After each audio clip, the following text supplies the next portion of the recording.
So the WNBA is in a complete crisis mode. I mean, at this point, they're completely panicking. They're holding a meeting to figure out what a woman is. I'm not exaggerating. And then the same week, we have Caitlin Clark get a technical for bumping into a ref. Yeah, that happened. And that tech was so ridiculous that WNBA had to rescind it. And I think it was like in record time. And then the highlight of this video, we'll be talking about a player smacks another player upside the head, gets thrown out, and then blames it on white privilege. No basketball, just pure chaos. Today we're going to break down both of these things because the league isn't just imploding by accident. I believe it's imploding from the top. Let's get into it. I am actually very surprised I'm talking about WNBA on this channel, but it just seems like a lot of the culture wars are happening at the epicenter is the WNBA at this point. So let's talk about this meeting they're going to have. So we have two former NBA players declaring for the 2021 WNBA Draft. We have Enes Kanter Freedom, a former third overall pick, and we have Royce Wright, which I don't think he necessarily landed on a permanent NBA roster. I know he probably did some D-League stuff. Their point is very simple. If all you have to do is say that you belong, then you qualify too. That's the trap, and that's where the league is walking into right now. So what did WNBA leadership do? Commissioner Cathy Engelbert sent a memo and scheduled a meeting, a task force, to review eligibility in a women's league. Now think about how embarrassing this is. You should not need a committee to figure this out, but they made it complicated on purpose. They tied themselves to this lofty idea that anyone who declares themselves a woman is a woman. And now we have two grown men calling their bluff. So here's the fix. It's not that difficult. If you were born a woman, you play. If you weren't, you don't. That's it. That's the whole rule. It protects the players. It protects the league. It keeps 6'8" men from walking in and dominating a sport that's built for women. Instead, they're panicking. And a meeting is not a plan. And here's a real problem I think is affecting the league. It's been affecting the league for years. Since Caitlin Clark brought so much more attention to the league, WNBA doesn't have a real leader. They need a David Stern type commissioner. When you think of the best coaches in sports, these guys with incredible presence, there's even a little fear factor from people who are working for him. And I always looked at Stern in that regard. He always had this amazing presence, and it was necessary. I mean, you had a league, as you mentioned, that was struggling. You had some unbelievable young stars coming into the game with Magic and Larry, and then later on Michael, Charles. But somebody had to put all this together, and somebody had to make some hard decisions, some unpopular decisions, including among them like salary cap. And they had to figure out, David had to figure out how we're going to implement this between the union and the owners. In the end, I always felt like he was working for the owners. As a player, you look at him like, he's not working for us. He's working for the owners. But when you sit back and look at it as a player, as a former player, thank God for David Stern. For those who may not know who David Stern is, he took over the NBA back in 1984, the year I was born, when the league was not popular. It was so unpopular that the finals was on tape delay.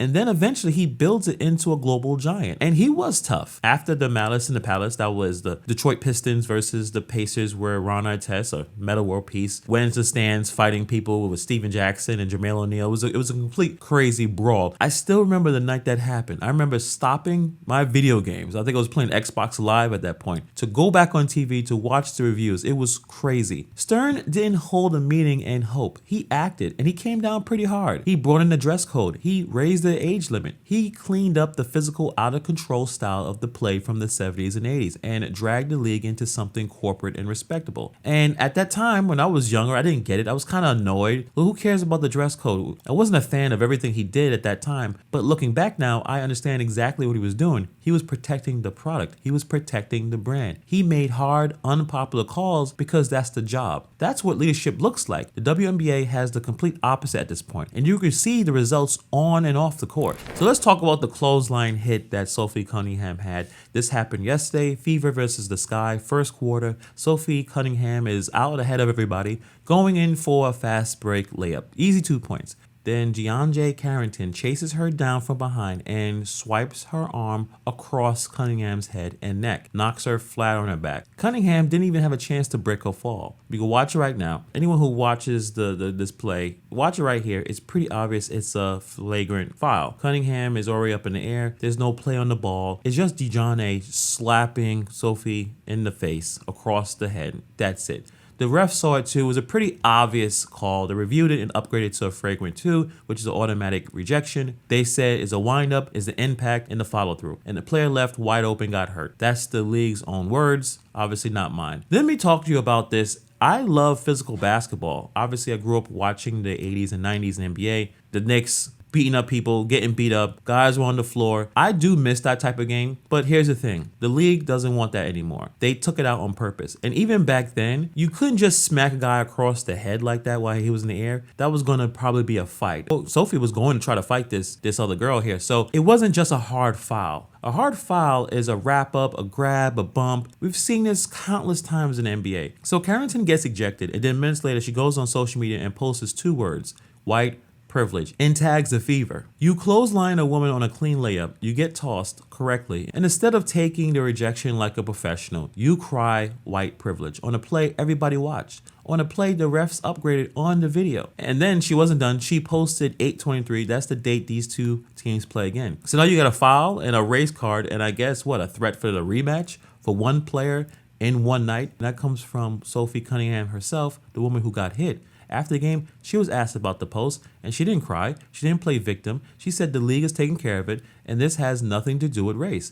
Then she drops the final line that settles the whole thing. She said last year she did the same thing. She committed a hard foul like that, and she got kicked out, and she said that she deserved it. Her words. She has been on the other side of this exact call and took her rejection like a pro and never once reached for a race card. So think about the contrast between the two players. One player smacks someone across the head, gets tossed, and then blames race. Another player got tossed for the same thing, owned it, and moved on. That tells you everything that you need to know about who's being an adult here. And Cunningham said one more thing. Asked if the foul was intentional. She believes it was so. She said absolutely. She said she has no beef with Carrington, has barely spoken to her, but figures Carrington had, in her words, had some pent-up stuff. So the person who actually got clotheslined is out here being more measured and more honest than the league office is. And that's the part that should embarrass the league, because there's no accountability, none. A player can get hit upside the head, gets thrown out, and blames on a race, hints at round 2.